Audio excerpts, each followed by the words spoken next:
The Mail Tribune's Columnist for a Day. It's All in a Day's Work by Richard Hunter. Published August 15th, 2021. The last week of July 2021 was one for the books. As my wife Carrie was finishing up on some yard work, a sudden gust of wind began assaulting our shade sails, causing them to flap in aggressive, unnatural ways. To avoid potential structural damage, we lowered the sails quickly and stowed them where they would be safe.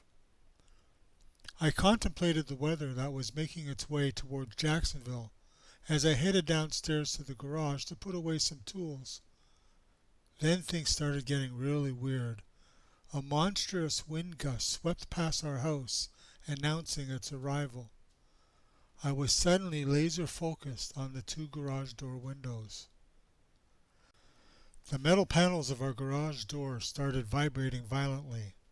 At one point, the battle between the metal door panels and the winds created a loud whistling sound. With eyes glued on those tiny garage door windows, all I could see was water blowing by sideways, not downwards like it's supposed to. At that moment, I heard a loud thump. The lights went out.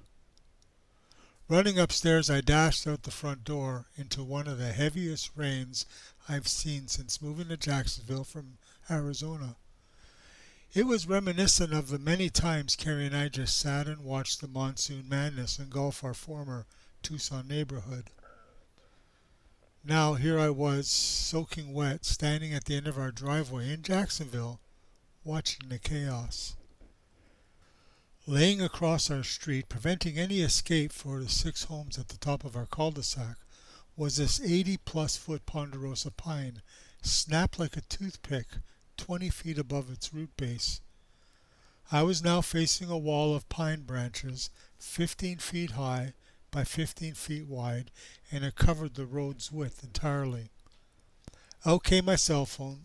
As I dialed 911, one by one the neighbors slowly made their way out onto the street. Apparently they were all gathered at Chris's garage with doors open, watching the approaching storm brew. I rushed back into the house to get Carrie while speaking with 911. A little further up from us, a Douglas fir came down, but not with a snap. This 100-foot mammoth tree just laid itself down, landing a few yards from a neighbor's garage. The root ball was completely intact and stood easily 15 feet into the air. What a great photo opportunity, once Carrie positioned herself in the hole that once housed the root ball. Soon enough, the Jacksonville Fire Department, City Public Works, and Officer Caden Johnson of the Jacksonville Police Department were on site. All of the neighbors were outside, watching, mingling, and cheering on the first responders. There was a constant hum of chainsaws reassuring us that everything was going to be all right. Within a couple of hours, the road was opened up. The pine debris was strategically placed on both sides of the street by a front-end loader that just seemed to appear from nowhere. Officer Johnson switched into public relations mode, entertaining all of the kids with police department stickers and a look inside of his well-equipped squad car. We thanked Officer Johnson for his community spirit, and he replied with a smile, "It's all in a day's work." As the last of the rescue team departed, Officer Johnson, at our request, slowly drove off into the sunset.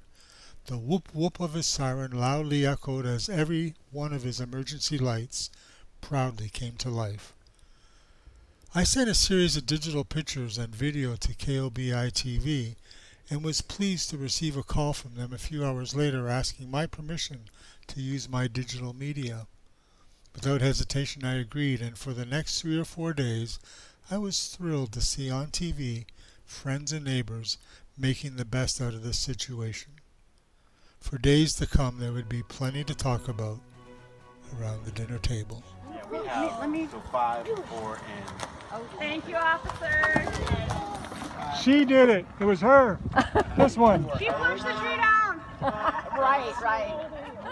Do you hear the alarm? 5? Mason's 5. Everyone thinks that, like, Say trees damaged 2 homes in the area. High wind also caused major power line issues. We're very fortunate that we did have all the rains that we did, because there were several lightning strikes located around the city, and so I think the rain assisted us as well. Chief Painter said in a 2-hour window they responded to nearly 10 different calls Sunday night. And in your continuing